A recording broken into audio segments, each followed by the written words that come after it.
Bismillahirrahmanirrahim. Dear students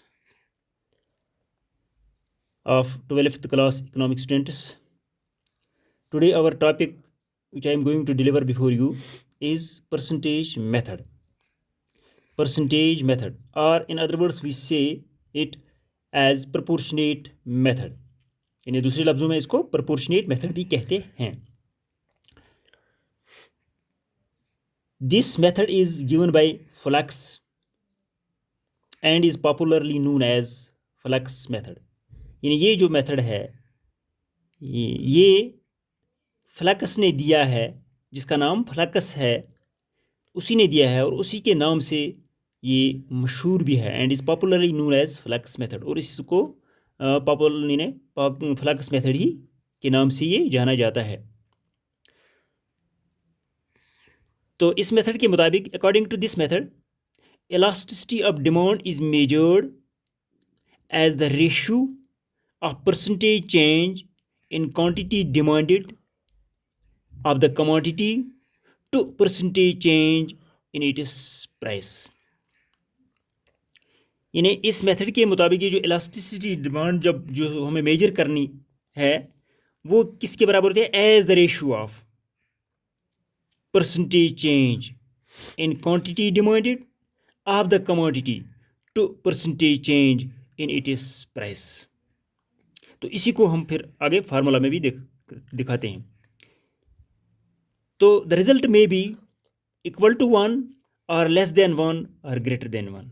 इसका जो बाद में नतीजा निकलता है, रिजल्ट निकलता है, जो आंसर निकलता है वो एक 1 के बराबर भी हो, जिसको हम यूनिटरी इलास्टिक कहते हैं, और लेस देन यूनिटरी इलास्टिक के बराबर भी हो सकता है, और ग्रेटर देन यूनिटरी इलास्टिक के बराबर भी हो सकता है. तो इसी स्टेटमेंट को हम क्या करते हैं, in the form of a formula it is written as.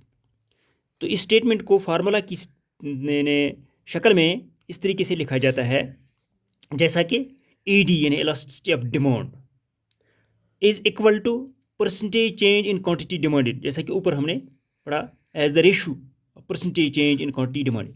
वो यहाँ पर percentage change in quantity demanded divided by percentage change in price. Percentage change in price जो ये ऊपर का स्टेटमेंट है. तो इसको आगे फिर बढ़ाते हैं. ये जो percentage change in quantity demanded जो है ये बराबर है change in demand divided by initial demand.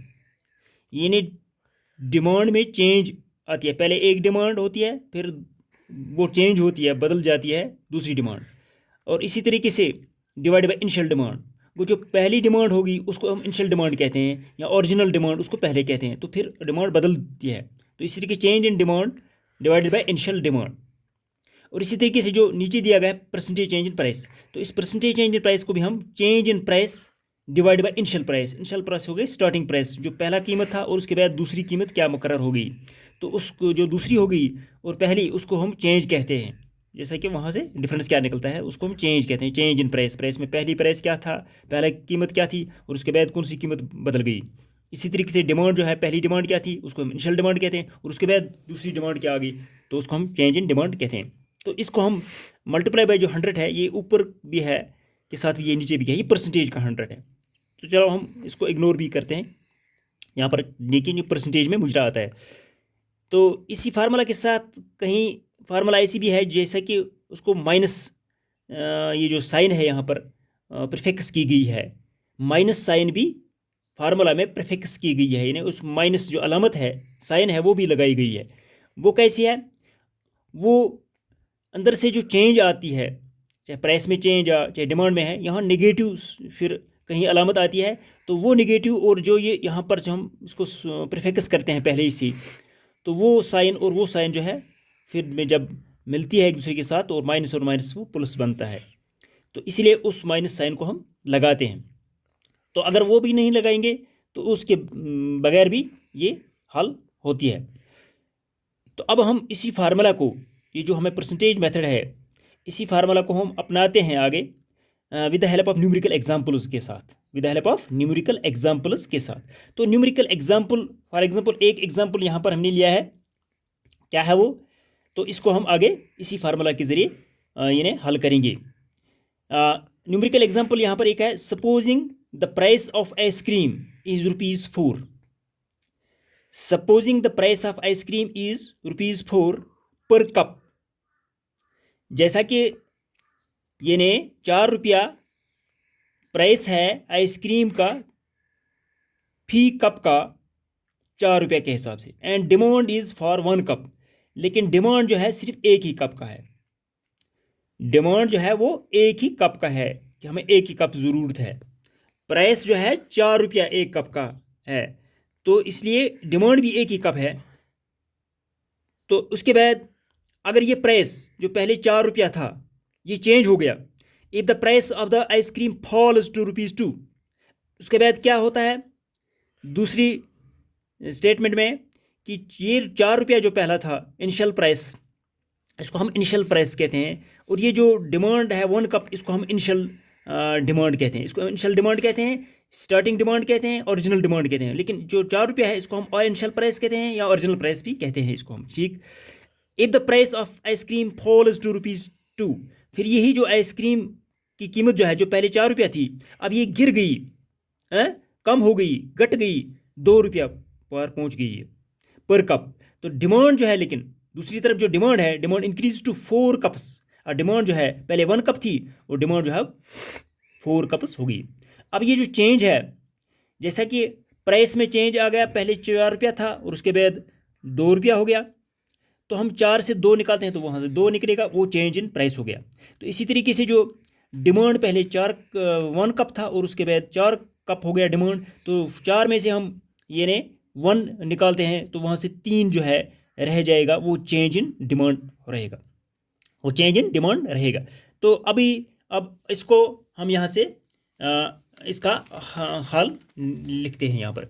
जैसा कि इसको फार्मूला को हमने लिखा, ये इसकी इलास्टिसिटी ऑफ डिमांड जो है हमें निकालनी है, तो हमें ये कहा चेंज इन क्या है डिमांड। जैसा कि चेंज इन डिमांड जो है पहले 4 है, 4 कप डिमांड है, और पहले जो है ये चेंज जो है ये हम मेरे पहले 1 कप डिमांड था और उसके बाद 4 हो गया, तो 4 में से हम 1 निकालते हैं, इसका हम चेंज इन डिमांड कहेंगे। तो इनिशियल डिमांड जो इसका है पहला कप वो 1 कप था, स्टार्टिंग जो है इसकी ओरिजिनल डिमांड जो 1 कप थी, तो डिवाइडेड बाय अब जो ये क्या नाम है चेंज इन प्राइस। तो प्राइस जो है पहले क्या था ₹4 और उसके बाद ₹2 हो गया, उसके बाद ₹2 घट गया, तो 4 में से हम 2 निकालते हैं, ये चेंज इन प्राइस हो गया। तो ओरिजिनल प्राइस पहले क्या था ₹4, ठीक।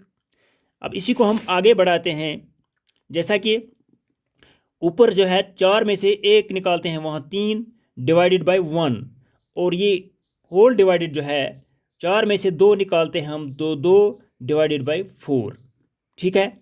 तो इसको फिर हम आगे बढ़ाते हैं, जैसा कि ये 3 डिवाइडेड बाय 1, ठीक है। और ये जो डिवीजन होता है, डिवाइड जो होता है, इसका ये चेंज होता है मल्टीप्लिकेशन में, तो इसको हम मल्टीप्लिकेशन यहाँ लिखते हैं। तो ये जो 2 डिवाइडेड बाय 4 है इसका उल्टा पुलट होता है, ये 4 ऊपर हो जाता है, 2 नीचे आ जाता है, 4 डिवाइडेड बाय 2।